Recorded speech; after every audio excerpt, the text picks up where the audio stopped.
Bonjour, j'espère que vous allez bien. Hier nous étions le 1er novembre 2016. J'en ai donc profité pour aller dans le sud de Tenerife avec mon épouse. Donc je vais vous commenter les quelques vidéos que j'ai prises sur place. Il y avait assez de vent, donc j'ai pas utilisé euh, l'enregistrement habituel au moment où je faisais les vidéos. Maintenant j'ai reçu donc des micros avec des adoucisseurs donc pour le son, pour pouvoir faire des commentaires à l'extérieur même quand il y a du vent. Donc dans mes prochaines vidéos à l'extérieur, je pense que ce sera meilleur et que le son sera de meilleure qualité. Voilà, je vous retrouve dans un instant donc avec les vidéos de ce petit passage dans le sud de Tenerife. Donc là, j'arrive dans le sud, donc à hauteur de ADG. Donc c'est à peu près à une petite centaine de kilomètres de chez moi. Donc il y a une autoroute de très bonne qualité entre le nord et le sud. Donc pas de problème pour arriver rapidement. Donc il faut à peu près 1 heure et demie pour arriver du nord au sud où j'habite, donc dans le nord, près de Puerto de la Cruz. J'ai habité il y a quelques années, donc une dizaine d'années dans le sud. C'était très bien, j'aimais bien, mais c'est quand même un petit peu chaud en été, bien que ça n'atteigne pas les températures de certains autres pays.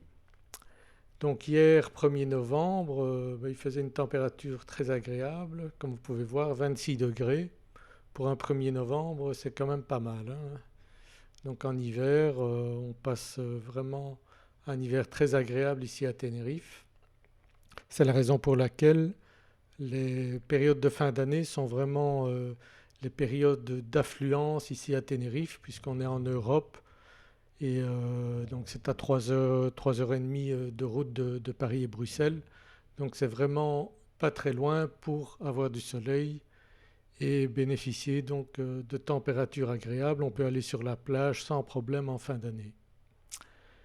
Donc j'ai fait un petit tour en voiture donc pour revoir des endroits donc, que je connaissais. Là on est à La Caleta et je voulais voir repasser également dans un golfe, donc un très beau golfe ici dans le sud. Donc à Tenerife, il y a en fait 9 golfs, 9 parcours de golf. Donc ça c'est un immeuble encore 5 étoiles d'appartement qui est en construction, donc 5 étoiles de luxe qui va se terminer dans les prochains mois. Donc il y a eu pas mal d'urbanisation ces dernières années et cette année, donc le tourisme a vraiment explosé suite aux attentats dans les autres pays touristiques. Donc il y a une affluence énorme à Tenerife qui est un endroit vraiment où on se sent en sécurité, où le risque d'attentat est vraiment très faible puisque rentrer une Kalachnikov sur une île comme Tenerife, c'est quand même pas évident. Donc les hôtels cette année sont complets à 95% toute l'année. On va battre les records d'affluence donc de ce qu'on a connu ici à Tenerife. Et en fin d'année, il est certain que tous les hôtels seront complets et qui devront refuser pas mal de monde vu que la saison touristique, donc la haute saison commence seulement maintenant et passer les réveillons de fin d'année ici à Tenerife, c'est quand même apprécié par pas mal de gens. C'est la première destination touristique pour les Anglais et bien sûr il y a d'autres nationalités qui viennent se rajouter aux Anglais. Dans le nord, il y a pas mal d'Allemands qui sont résidents ou qui viennent en vacances et dans le sud, c'est plus des Anglais.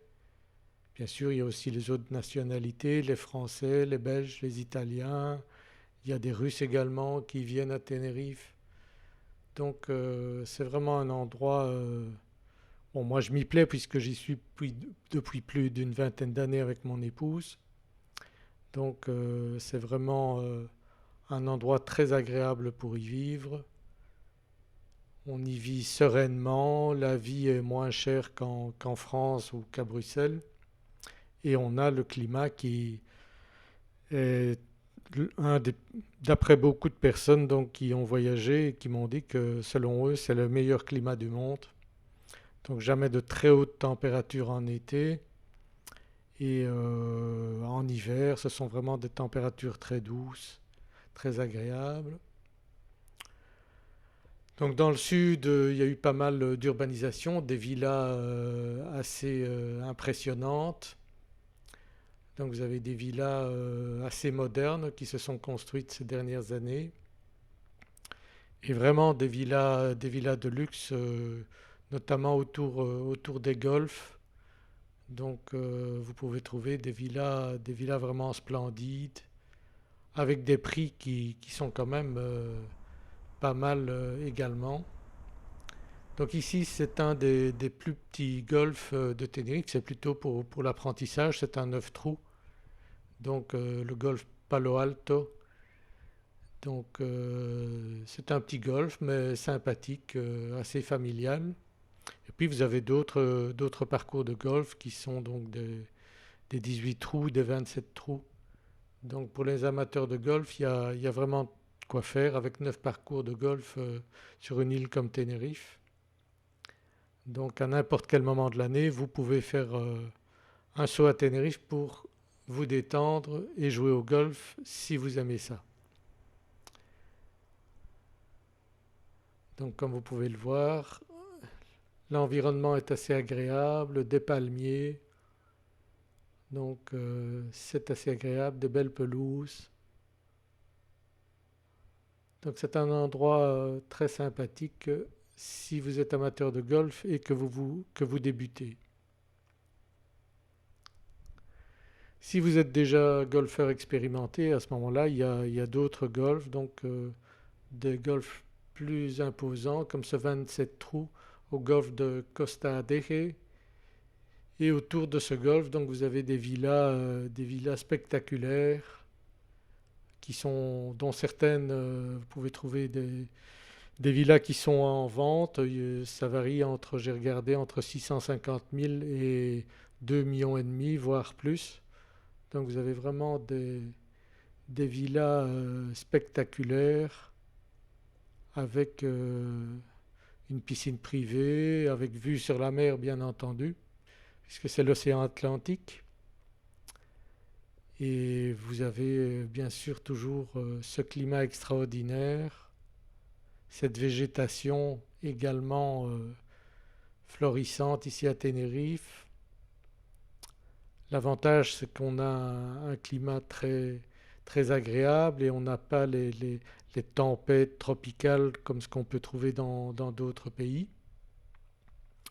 Il n'y a pas d'animaux dangereux, pas d'insectes dangereux, donc c'est vraiment l'endroit idéal.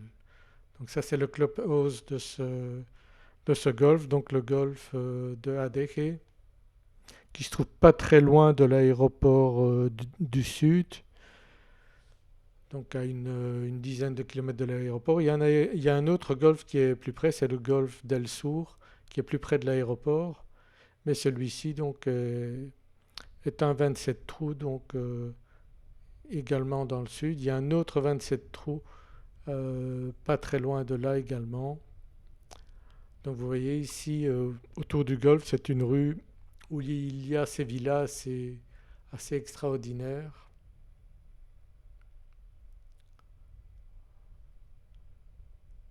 avec évidemment des piscines privées, vues sur la mer. Donc il y a vraiment des endroits très chics à Tenerife. Il y a vraiment pour tous les budgets, hein. Vous pouvez louer une semaine à 250 euros dans un appartement, ou alors vous pouvez trouver bien sûr des hôtels 5 étoiles plus, des villas à louer. Il y a vraiment tout à fait pour tous les budgets. Et ce qui est assez intéressant à Tenerife, c'est que vous pouvez trouver des vols en dehors des vacances scolaires. Vous pouvez trouver des vols aller-retour pour 300 euros pour deux personnes par exemple. C'est ce que mes voisins allemands viennent de faire. Ils sont venus passer quelques semaines ici dans leur maison et ils m'ont dit aller-retour depuis Berlin, ça leur a coûté que 300 euros. Donc vous voyez c'est vraiment très abordable avec des vols low cost et il y a beaucoup de vols hein, en ce moment ici sur Tenerife. Hier dans le sud là je voyais il y avait à peu près un avion toutes les 2 minutes. Ce qui veut dire que pour ces vacances de Toussaint, vraiment il y a eu énormément de touristes ici à Tenerife. Donc c'est bien pour l'économie locale, c'est bien pour l'Espagne, puisque bien sûr Tenerife fait partie des îles Canaries, mais également de l'Espagne et donc de l'Europe. Donc on a les avantages d'être en Europe, mais on est hors zone TVA, donc on ne paye pas la TVA. Il y a un petit impôt local qui s'appelle l'IGIC, mais pour ce qui est l'importation, donc l'importation et l'exportation, il n'y a pas de TVA, donc c'est un des avantages également de Tenerife. C'est pour compenser l'éloignement par rapport aux autres pays européens. Donc voilà, donc c'est cette petite journée à Tenerife. Donc j'ai roulé assez bien hier puisque j'ai fait 268 km. Donc pour aller dans le sud de Tenerife et vous montrer ces petits paysages assez agréables. Donc dans un environnement serein ici à Tenerife.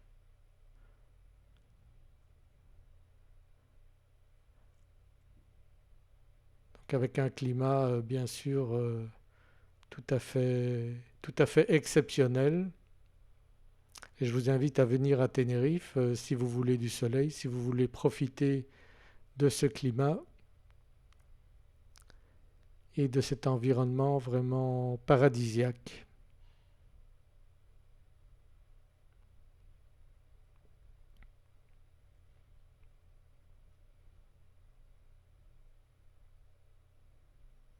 Voilà, je vous dis à bientôt dans une prochaine vidéo.